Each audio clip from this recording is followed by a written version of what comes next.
Now this collection of hadith contains two more ahadith which throw light on this meaning of ihsan. I told you that we, the Urdu speaking people, and also the Persian speaking people, they have only one meaning of ihsan in their minds, doing good to others. उसने मुझ पे एहसान किया, मेरे तुम पर ये एहसानात हैं. Ihsan means doing good to someone else. But actually in Arabic, it is used for that also. Ahsin kama ahsanallahu ilayk. This is in that sense. But the dominant meaning, connotation of this word is doing whatever you are doing in the best of ways. Kasbe kamal kun ke aziz-e jahan shavi.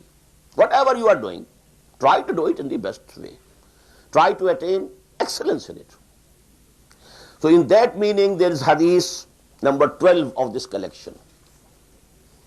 An Abi Hurairah radhiyallahu anhu قال قال رسول الله صلى الله عليه وسلم من حسن الإسلام المرء تركه ما لا يعنيه حديث حسن رواه الترمذي وغيره هكذا. It's from the beauty of Islam of a person. Beauty of Islam is ihsan. Islam, Iman, ihsan. Beauty of Islam, beauty of Iman is ihsan. And as I told you, it depends upon the depth of Iman, depth of conviction. If the Iman is very shallow, just like the building has been built on the ground without any foundation whatsoever. Well, this is a very weak building. So the edifice of Islam over it will remain very fragile.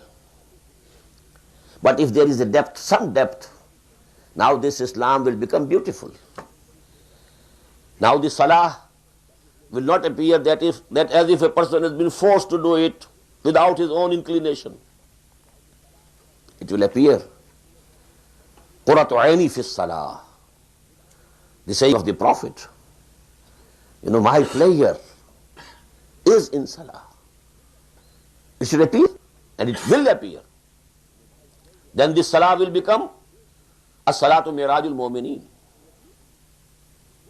These things will also have a beauty in it. Then you go step deeper. Now Iman, deep. So your conviction, your Iman will become your hal, not only qal. It has permeated each and every cell of your body. What will it result in? Tawakkul. You will rely on Allah and Allah alone. Taslim raza. You will always be pleased and contented with whatever Allah subhanahu wa ta'ala decides.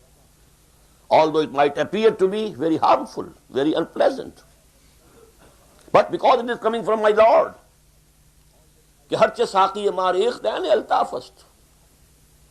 It's from him, I take it. Without any grudge, without any complaint. This is called maqam-e-raza. Now furthermore, the roots of Iman or the foundation of Iman have gone down. Now this is the condition of ihsan. An ta'budallaha ka'annaka tarahu fa illam takun tarahu fa innahu yarak. The intensity and the depth of that Iman.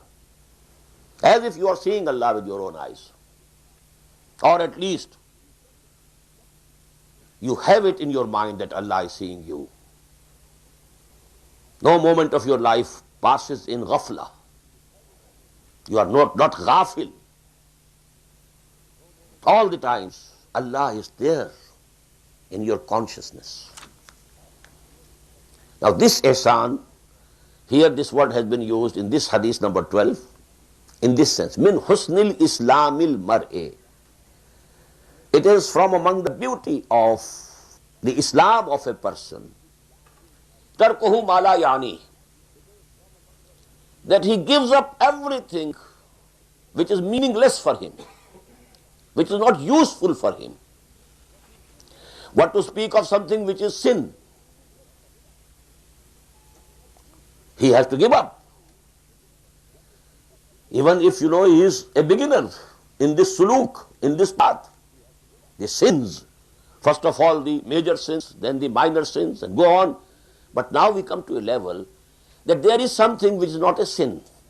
It's not haram. It's not makruh tahrimi. For example, playing cards. What is it? A game, a pastime, nothing more. There's no ayah which has declared it to be prohibited or haram. But it is meaningless, useless. You must devote every minute, every moment of your time either to the necessities of this world or to gain something, some reward in the hereafter. If you are using or passing any moment of your life without these two things, you are wasting. This is kufran. You are thankless to Allah subhanahu wa ta'ala. Either you don't believe in hereafter, you don't believe that time, that life is going to be eternal. Now, also please try to understand one point. There's another hadith of the Prophet sallallahu alaihi wasallam, ad-dunya mazra'atul akhirah. This dunya is the field in which you sow the seeds. Akhirah is where you will reap. So now, each moment of this world potentially becomes eternal.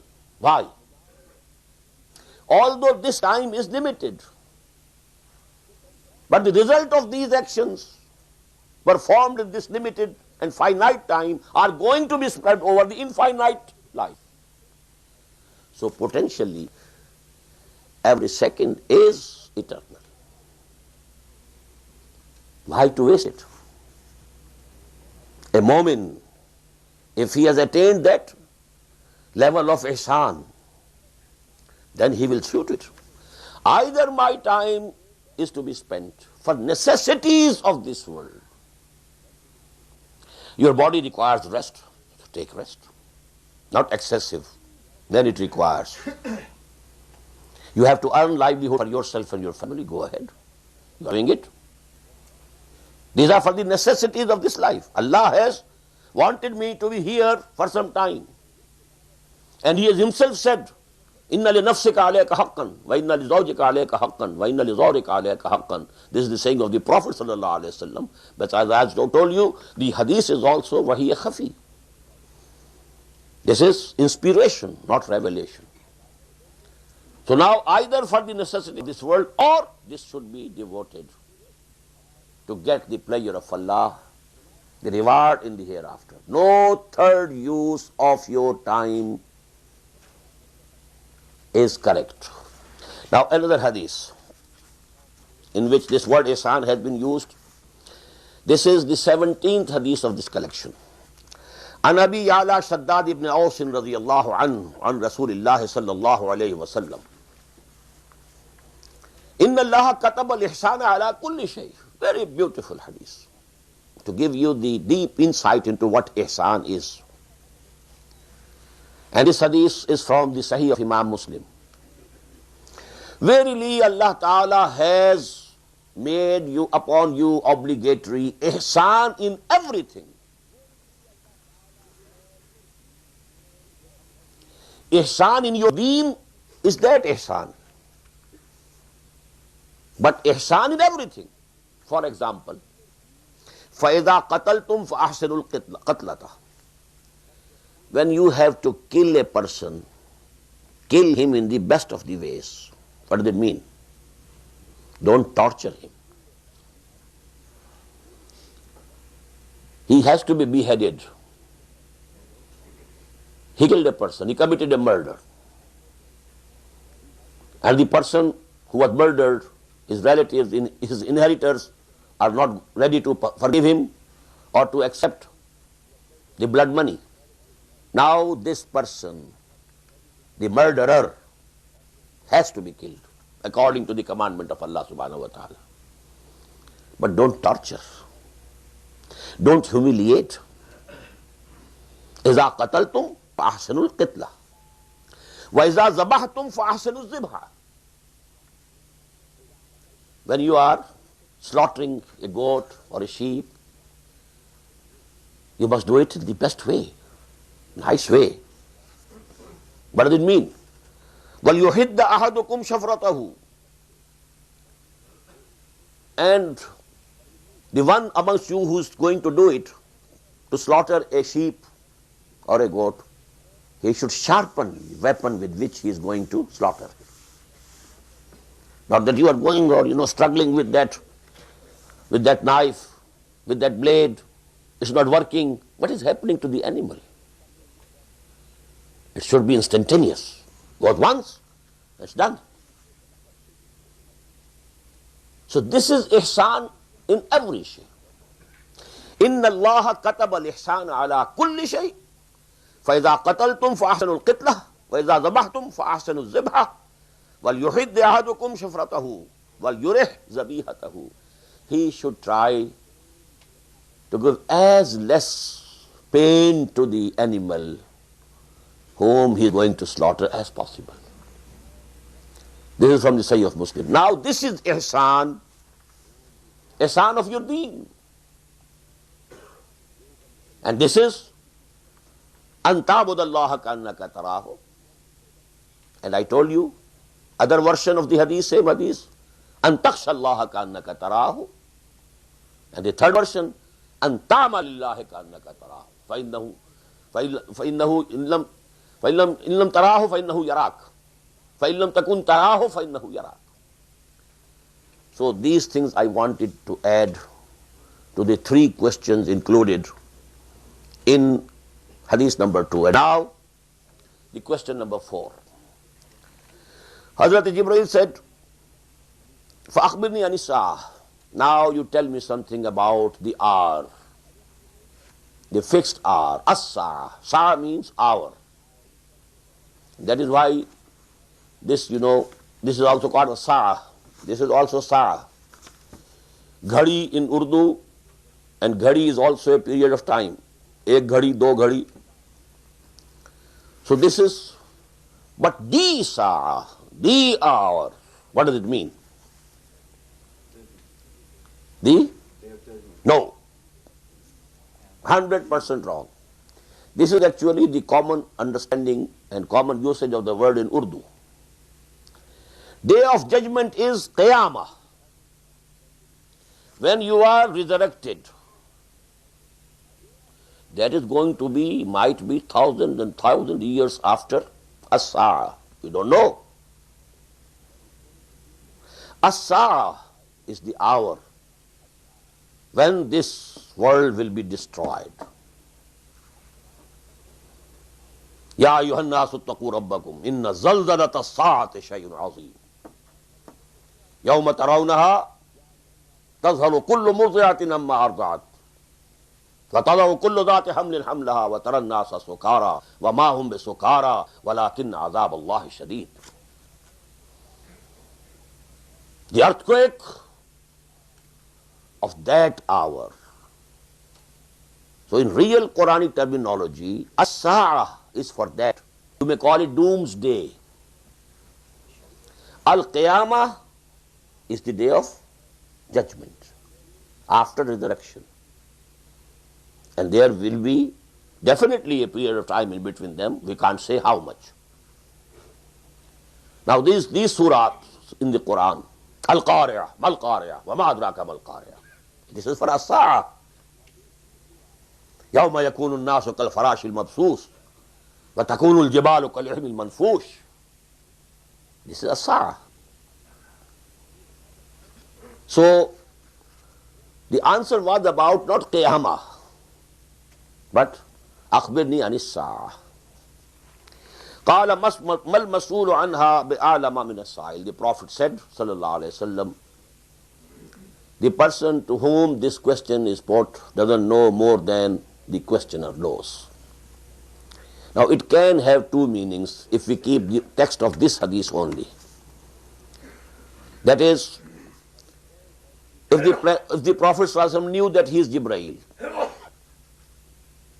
So then we can suppose that Jibreel alayhi salatu wasalam and Muhammad sallallahu alayhi wasallam both knew something when this will happen. But I told you, in another version of this very hadith, we find it clearly that the Prophet himself didn't recognize he is Jibreel. It was only when he said, when he had gone back, call him back to me.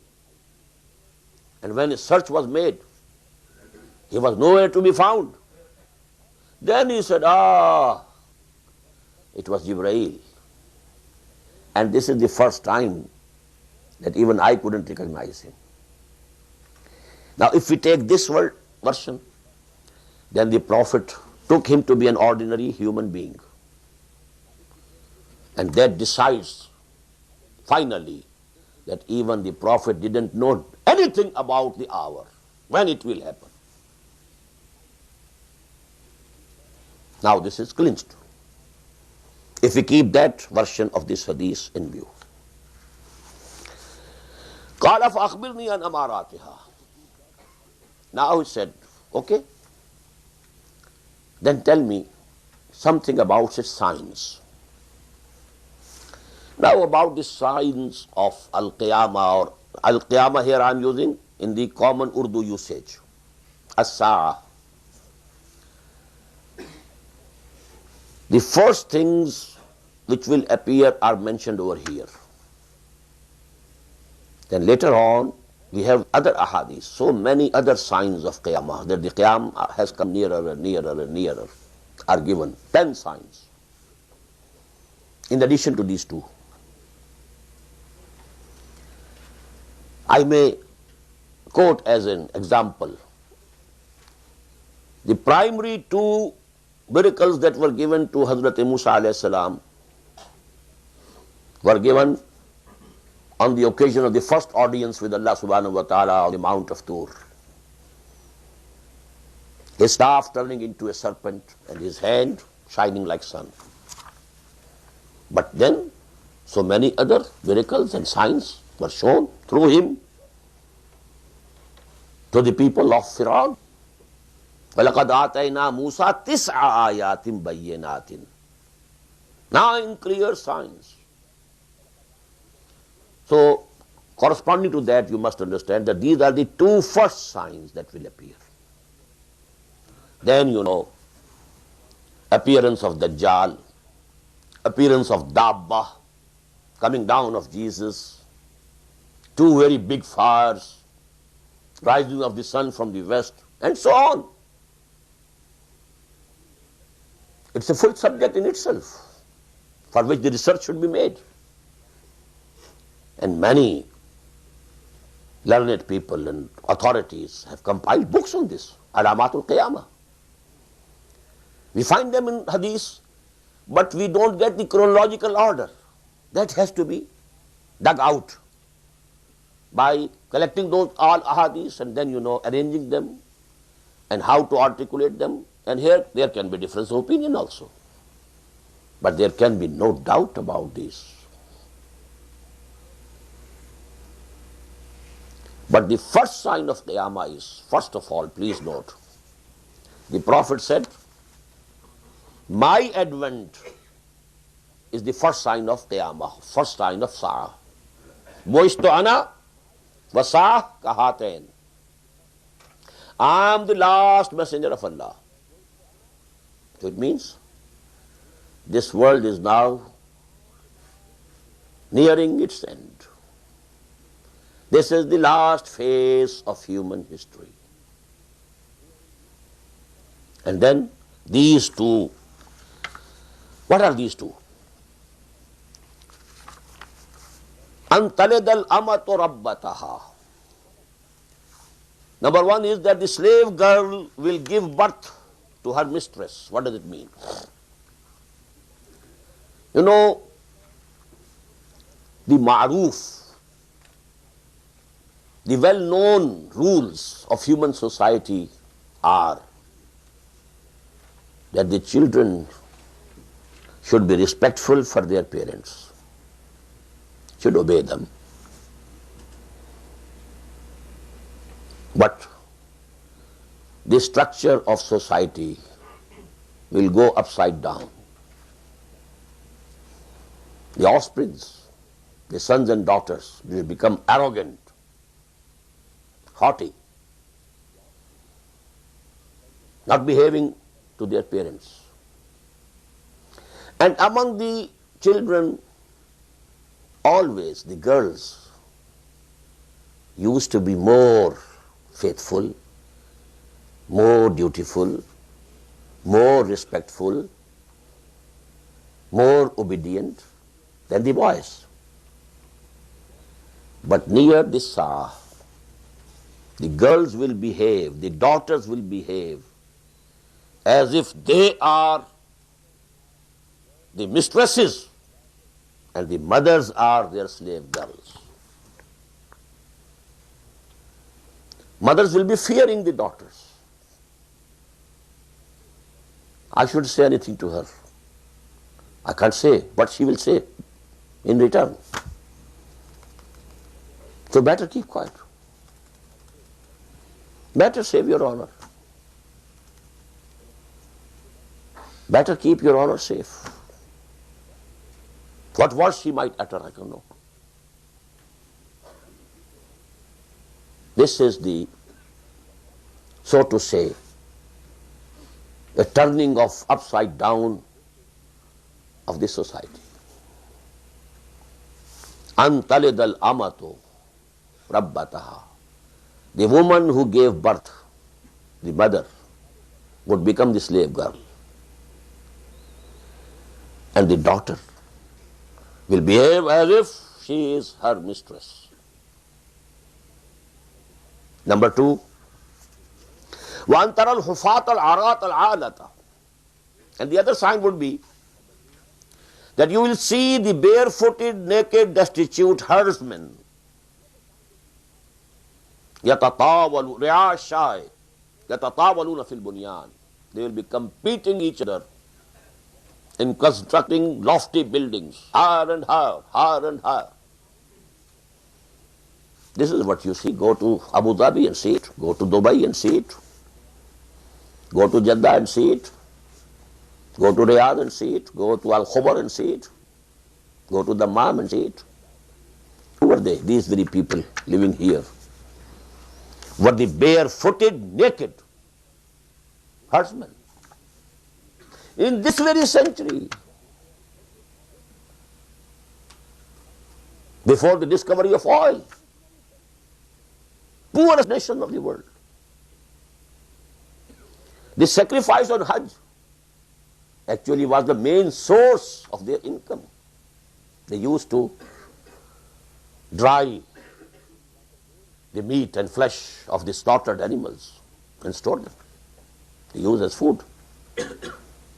And because they knew that when the Hajis will come, they will buy. So they raised these herds, and that was their, so to say, for them this was the biggest fortune. So Hajj was actually a source of income, livelihood for them. But now, look to the people living over there. وَأَن تَرَى الْحُفَاةَ الْعَرَاةَ الْعَالَةَ رِعَاءَ الشَّاءِ يَتَطَاوَلُونَ فِي الْبُنْيَانِ. And when I visited last Abu Dhabi, now it is banned on me, I can't enter UAE. But when I visited last, I found, in Abu Dhabi, a very high building was being pulled down.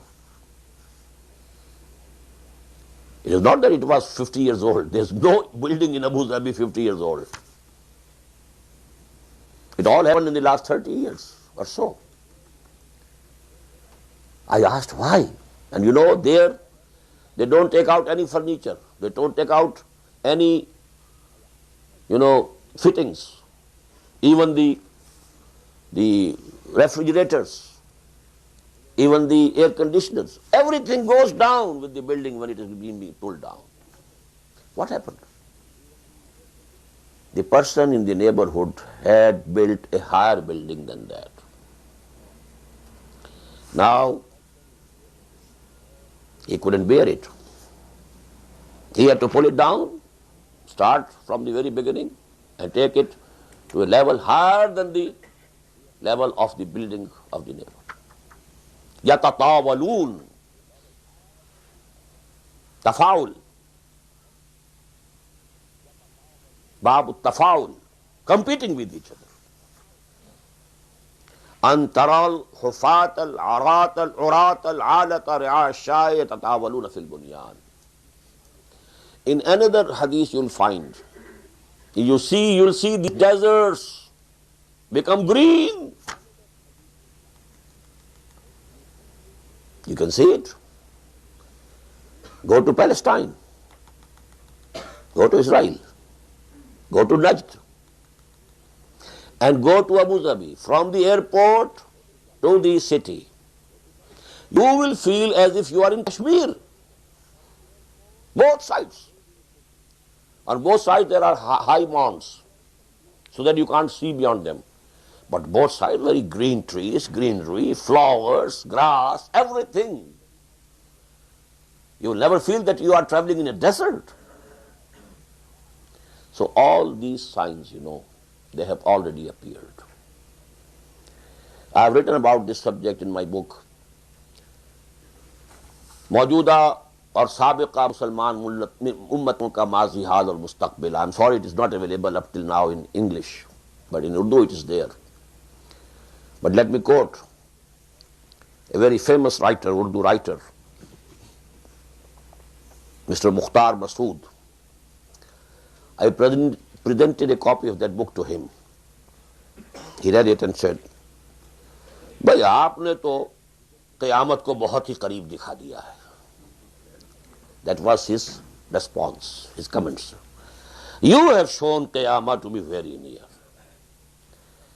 And I replied in the words of Allah subhanahu wa ta'ala, إِنَّهُمْ يَرَوْنَهُ بَعِيدًا وَنَرَاهُ قَرِيبًا. They are seeing it to be very far off, and we are seeing it very near. It is before our eyes.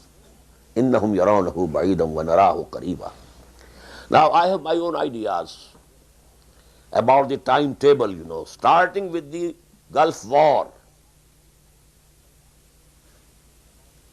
about which Saddam Hussein, whatever type of a person he is, but what he said was absolutely true. This is the mother of wars, Ummul Maharib, the beginning of the Malahim, which have been discussed in Ahdees. And one of the Malahim, one of the wars, is to be the Al-Malhamatul Uzma, the greatest war of human history. That's not far off. These events are very near. But that is not the subject. After this, we have discussed already what happened. Then the person returned, went back. And here, there's nothing else mentioned. And it seems that Hazrat Umar radiyallahu ta'ala, who is the narrator of this version of this hadith, he also left at the same time. He didn't know what happened afterwards. But what happened afterwards, that the Prophet asked, bring him back to me. And then a thorough search was made. He was nowhere to be found. And then he said, oh, now I come to know that he was Jibreel.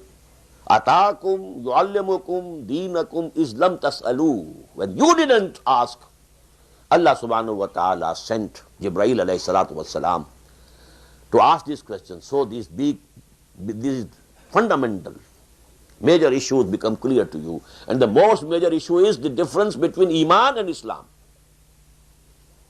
They are not two things. They are not synonymous. Islam is the basis of society. Islam is the basis of the citizenship of in an Islamic state, not Iman. Iman is something within you. Then Iman is not something not increasing, not decreasing. The intensity of Iman can decrease, can increase and increase and increase. And depth of Iman can increase and increase and increase till it reaches the level that you have the faith and conviction in the presence of Allah and all these articles of faith. Absolutely like the faith that you have when you see a thing with your eyes. Shunida ke bovand maninde dida. If that is the level, this is ihsan. This is the beauty of deen. And everyone should try to attain it. Now, the fourth hadith we have already studied. Fifth, I am leaving for the time being. Sixth also. Now, two more ahadith I'll discuss today. This is the seventh. عن أبي رقية تميم بن أوس الداري رضي الله عنه أن النبي صلى الله عليه وسلم قال الدين والنصيحة قلنا لمن قال لله ولكتابه ولرسوله ولأئمة المسلمين وعامتهم رواه مسلم. This hadith is included by Imam Muslim in his Sahih, collection of Sahih Ahadith, authentic Ahadith, according to his own assessment. And the Ravi is Hazrat Aus ad-Dari, Aus ad-Dari, radiyallahu anhu. He says, and he relates it from the Prophet sallallahu alaihi wasallam. Doesn't say that I have myself heard. Anna Nabiyya sallallahu alaihi wasallam qal. The Prophet said, maybe that he might have heard it from some other companion who had heard it directly from the Prophet sallallahu alaihi wasallam. Now, what's the text of the hadith? Ad-deenu an-nasiha. The essence of deen is nusх. Noon, sad, ha. What does it mean? An-nasiha, here again, in Urdu we use it only in one sense. Giving some good advice to others. Just as ihsan, doing good to others. But ihsan actually means doing everything that you do in the best possible way. And when you have taken the path of deen, well, try to achieve excellence in deen also. That is ihsan. In the same way, nasihat in Urdu means giving some good advice to someone else. But actually in Arabic it means faithfulness and sincerity. Actually, nasah means pure. Purity. Now this purity, what is the result of this purity? Sincerity to others. If you are their equals or lower to you in status or in worldly social order, and faithful to someone who is higher up. This is an-nasiha, ad-deenu an-nasiha. This is one of the Jawami al-Kalim. The Prophet says, Utitu Jawami al-Kalim, sallallahu alayhi wa sallam. I have been given very profound kalimat, very profound sayings. Two words and denoting the whole of deen. What is deen? Ad-deenu an-nasiha. Deen is the name of purity, sincerity, faithfulness. Naturally, there was the question, liman? Sincerity for whom? Purity for whom? Faithfulness for whom? Now this is the answer. Lillah. First of all, we have to be faithful to Allah. Now this faithfulness to Allah will include everything. Obedience, trying to get His pleasure, do whatever He wants you to do, spend the maximum time, the maximum belongings and wealth for His pleasure. He says, establish my deen. Spend the major part of all that you have been given to establish His deen. This is faithfulness. We find in the worldly affairs also, there is the army of the king, if it is faithful. Each soldier of that army will lay down his life for the king. If you run away, you are Ghaddar. You are not faithful. If you are having relations of love with the enemies of the king, you are intriguers, conspirators.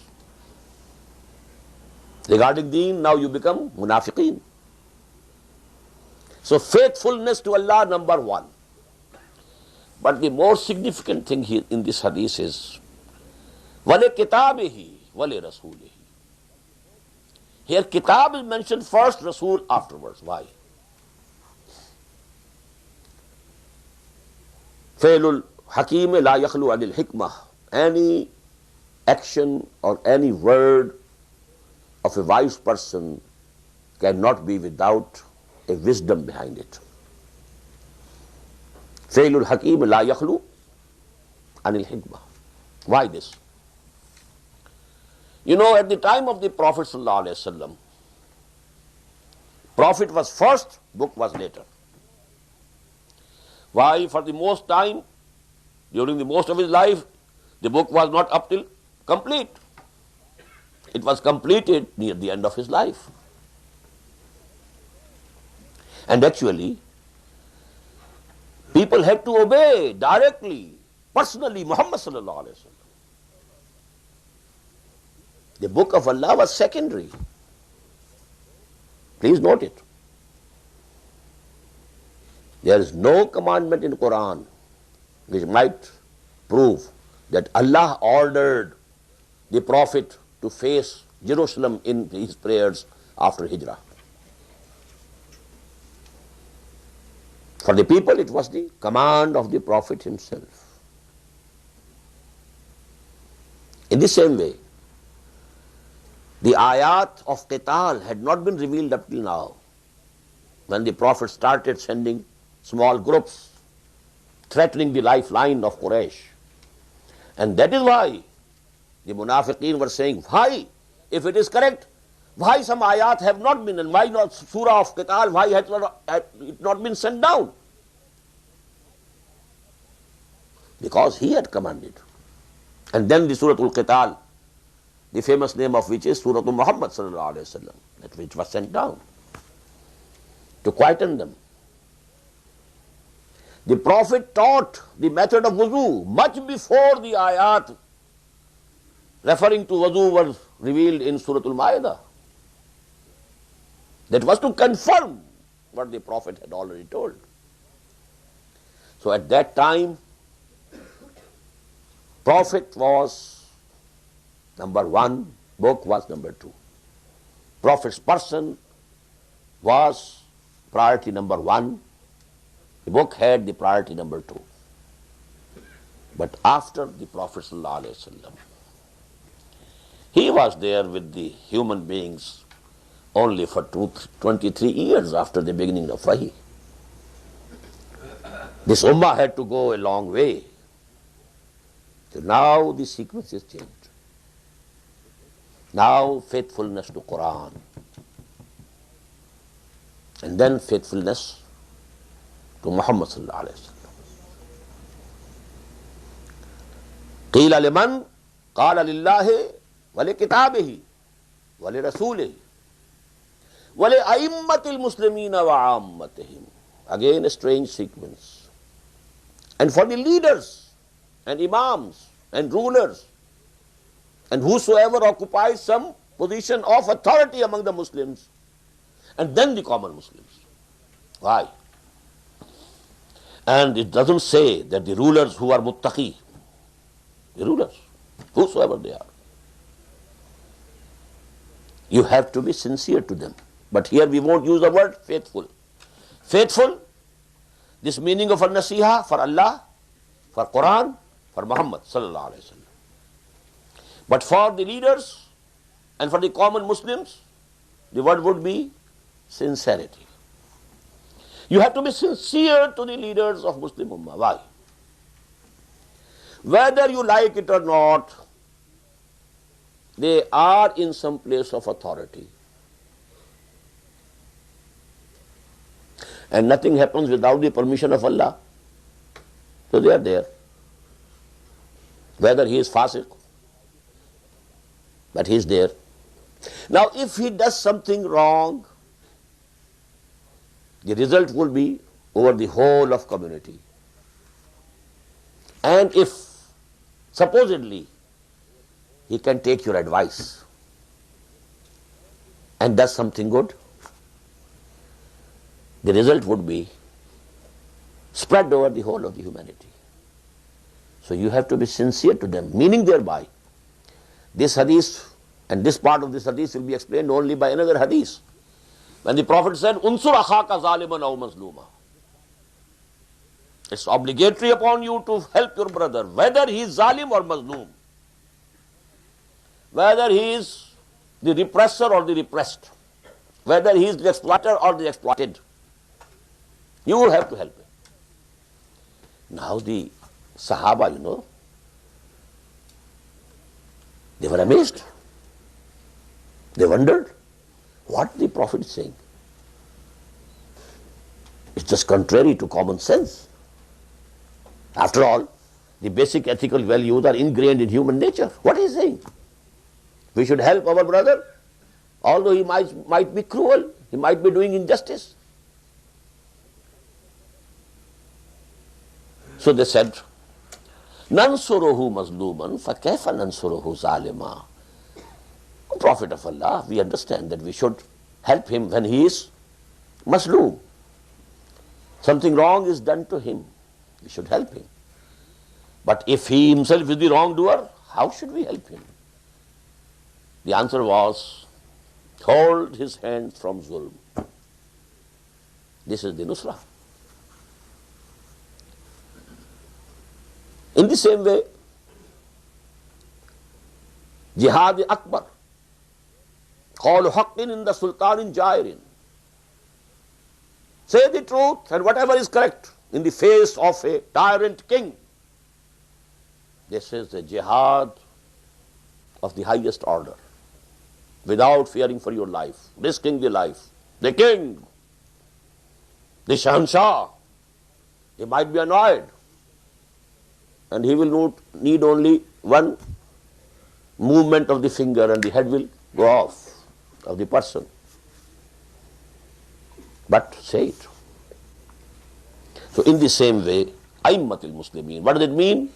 You must give them the good advice. Do this, don't do this. And this is what I have been doing. Although I am not in the politics, as this word denotes, the election politics or the power politics mainly, I am outside that field. And I think the mistake committed by Maulana Abul Ala Maududi was that he entered that arena. His assessment proved to be wrong. That's all. I never said that he was insincere in his decision, no. But he committed a mistake. And I decided from that very moment, I will never go to that field. But I give my comments on the current situation in the world. I comment the political situation in Pakistan. I give advices. Even I have been giving it to Benazir Bhutto or to Nawaz Sharif or someone else who is sitting over there. Well, I don't have any part in putting him there, but he is there. And he is there because of the principle enunciated by the Prophet himself, sallallahu alaihi wasallam. Kama takununa, kazalika yu'ammaru alaykum. As will be your own condition, the people of the same character will be made your leaders and rulers. A'malukum ummalukum. Another hadith. Your own deeds become rulers upon you. Now we have the ruler. I am alone. Or I have, say, about 1,000 rufaqa. But the rest of the community of Muslims in Pakistan, they are They have accepted him or her as the leader. What to do now? Even if you dislike him or her, it's your duty to give him or her the best advice that you can. It is imperative upon you from Allah subhanahu wa ta'ala. Not hoping to get any reward from him or her. Saving yourself absolutely from even the shadows of any gain from him or her. But say whatever is correct for the ummah, for the country, for Pakistan, for the Pakistani Muslim community. Whatever is good, you must tell them. Don't hold back. While a political leader won't do it, why should I tell him or her the correct way? Maybe that he or she adopts it. Then how shall I censure him or her in the public? The outlook is absolutely changed, diagonally opposite. But you have to come forward with whatever good advice you can give, sincerely. And then al-Muslimin, ammatil Muslimin, wali-aimmatil Muslimin wa ammatihim, all the common Muslims. So deen is sincerity, purity, ikhlas, faithfulness. To whom? Faithfulness and ikhlas to Allah, His book and His messenger. Sincerity and ikhlas for the leaders of the Muslim community, for the rulers, for all those who hold any position of authority among the Muslim ummah, and then all the members of the community. Now lastly, the 8th hadith of this collection is again a very tricky hadith, a difficult hadith.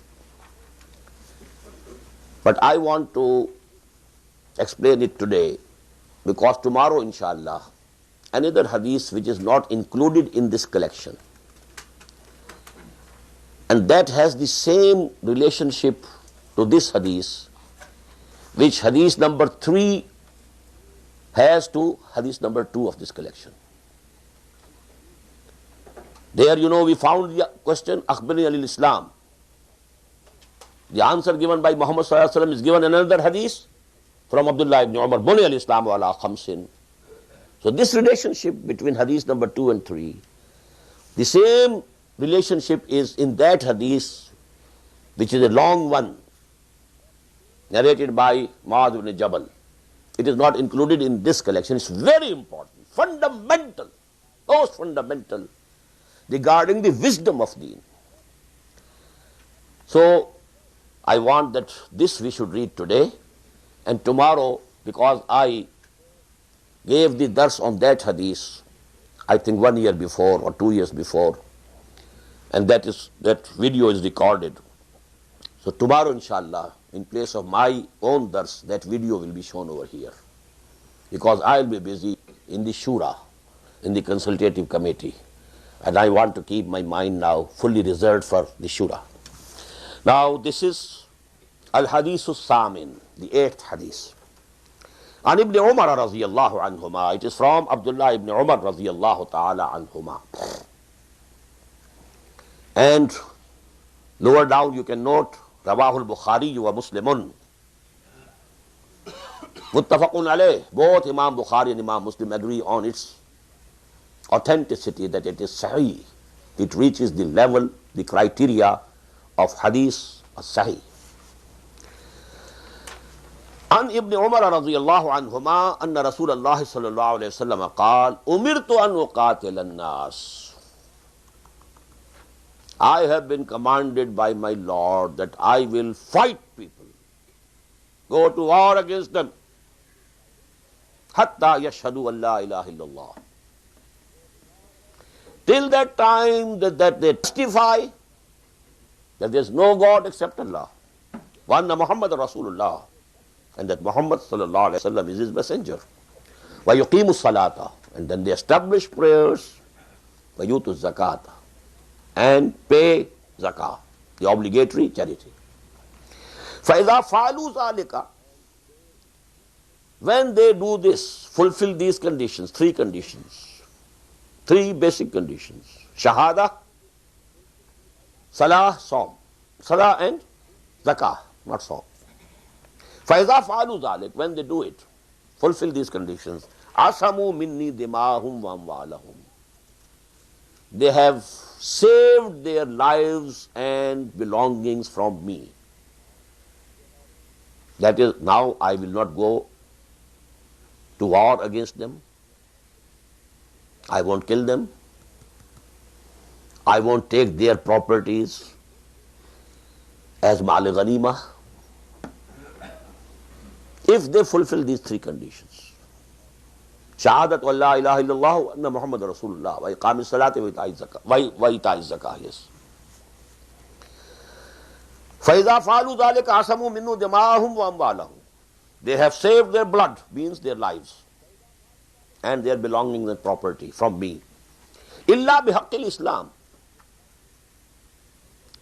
except if they come under some Islamic had, punishment. Now if they commit theft, their hand will be chopped off. This is something else. They will be accepted as Muslims. But a Muslim, if he commits a crime, well then the criminal law will be applied to him. If he has killed anybody, then now maybe he is to be killed, unless the inheritors of the person who was killed forgive him or accept blood money. If they don't agree to these two options, then he will be killed. But he remains a Muslim. If he doesn't commit the theft,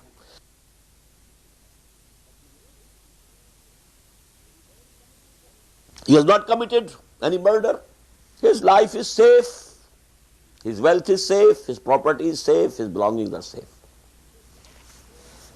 وَحِسَابُهُمْ عَلَى اللَّهِ عَزَّ وَجَلَّ. Now regarding the accountability, and here what it means, whether they were sincere Muslims or munafiqeen, this is not my job to decide. Hisabuhum ala Allah azza wa jal. It rests upon Allah subhanahu wa ta'ala alone. So this is actually again very important issue, important fundamental issue of Islamic State. As I told you in Hadith Jibreel, Islam is the basis of Muslim society and citizenship of Islamic State. Islam, not Iman. Iman is something within. Allah knows it. We can't know it. So long he is a Muslim, he has not committed something wrong. If he has committed something wrong, some crime, then he will be punished according to the divine law, according to the Sharia. But if he has not committed, well, he is safe. Now what he has in his mind, what he has in his heart, that is nothing of my business to decide about it. Hisabahum ala Allah azza wa jal. Allah will take them to the task, they will be brought to the book, and Allah will decide. Now what is the trick in this hadith? This hadith clearly affirms that Islam was spread through force and violence. أمرت أن أقاتل الناس حتى يشهدوا أن لا إله إلا الله وأن محمد رسول الله وإقام الصلاة يقيم الصلاة ويؤتوا الزكاة. What does it mean? It is contrary to the ayah of Quran, La ikraha fi ddin. Nobody will be forced to accept Islam. No, not at all. A Muslim will be forced to obey the laws of Islam. That is something else. He has become a Muslim out of his free choice. Now he will have to observe the duties of a Muslim. That's something else. But no non-Muslim will ever be forced to accept Islam. And by and large I can say, Muslims have never in past history forced any people to become Muslims. It's their free choice. But there was an exception, and this hadith refers to that exception. That exception is, whenever Allah sent a messenger of His to a community, and that person who was chosen to be the messenger to them was from among them, minhum, speaking their language, he was known to them, he knew his character. The Prophet ﷺ had been with them 40 years. Labistu fikum umaran. I've been with you for a whole life. You have seen me. Now, when a messenger is sent to some community, some nation, and he fulfills the requirement of tabligh, and that community doesn't believe in him as a whole, then that community is destroyed. That's the divine law. Under this law, the nation of Nuh was finished. Under this law, the nation of Hud, Ad, destroyed, annihilated. Ka'allam yaghnaw fiha. They became as if they never existed over there. Quti'a dabirul qawmi alladhina zalamu. Their roots were cut. La yura illa masakinuhum. Now only the houses and the buildings and the palaces can be seen, but the people who live there are not to be seen. The palace of Granada is still present, but where are those kings? So, this is the divine law which has been operating about Rusul, not Anbiya. There is a basic difference between Nabi and Rasul. When a messenger was sent, now it is what like saying, we read in the Hadith, huwa al-faslu laysa bil-hasl. Now the messenger becomes fasl, faslakun. If you accept, you get the mercy and glory. If you reject, as a whole, only a few people accepted. There were a few people with Hazrat Hud also, with Hazrat Saleh also. A few people can be there. But if the nation or the community as a whole has rejected, there will be no concession for them. They will be finished. Just as you gather the dry leaves in the garden and then you put them to fire. There's no good left in these people. This earth should be cleared of this debris. So this law of Allah subhanahu wa ta'ala applied to the people, the mushrikeen, the idolaters, mainly the progeny of Hazrat Ismail alayhi salatu wassalam, and also the people who were under them. Muhammad was sent to them. He was speaking the same language. Quran was brought down to them in their own language. وَكَذَلِكَ أَرْسَلْنَا إِلَيْكَ أَوْحَيْنَا إِلَيْكَ قُرْآنًا عَرَبِيًّا. And he fulfilled all the requirements of tabligh. Now if they reject, they will be killed. This was another form of that azab. فَلَنُذِيقَنَّهُمْ مِنَ الْعَذَابِ الْأَدْنَى دُونَ الْعَذَابِ الْأَكْبَرِ. This azab al-akbar, the azab of annihilation. I have written a very comprehensive article on this law of azab in Quran, in the same book, Sabiqa aur Mawjuda Musalman Ummaton ka Mazi Hal aur Mustaqbil, was the divine rule for punishments. That big punishment, when a nation is annihilated, that will apply to those people in whose language Quran was sent down, from among whom was the messenger himself, and he has fulfilled all the conditions and requirements of tabligh. Now if they don't believe, don't accept, just as the people of Nuh were drowned, people of Hud, earthquake, and no wind, a very strong wind, سخرها عليهم 7 ليال و8 أيام حسوما فترى القوم فيها صرعى كأنهم أعجاز نخل خاوية.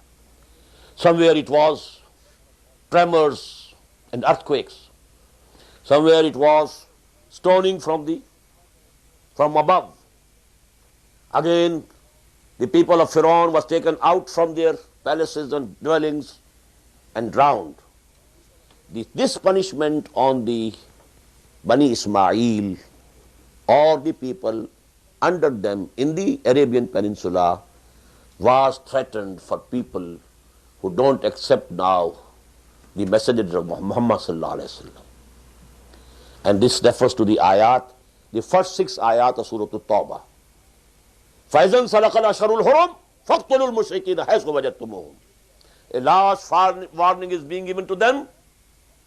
When this period ends, then, O Muslims, go ahead and assassinate, slay all these mushrikeen. This is the hadith. This is the explanation of that ayah of Surah At-Tawbah. But this applies only to the progeny of Ismail alayhi salatu wasalam and people under them, not to the all humanity. The rest of humanity was given 3 options. If you accept Islam, you are equal to us. Your lives, your property is saved. If you don't accept Islam, you choose to remain Jews or Christians or Sikhs or Majusis, etc., etc., okay, you will have to accept the supremacy of Islamic State. You can live as a Jew, as a Christian, as a Hindu, as a Buddhist. But if you don't accept even this, then come in the field and the sword will decide between you and us. These were the 3 options put when the Sahaba Kiram came out from the Arabian Peninsula for the extension of the revolution of Muhammad sallallahu alaihi wasallam. So that is the rule, general rule. But exclusively for Bani Ismail, the idolaters of the Arabian Peninsula, this was the shape of divine punishment. And please note it here, all the people accepted Islam after that threat contained in the ayat of the beginning of Surah At-Tawbah. Or some of them fled away, they left the Arabian Peninsula and went out. None was killed according to this hadith. No one was killed according to the ayah of Surah At-Tawbah. The fact is this.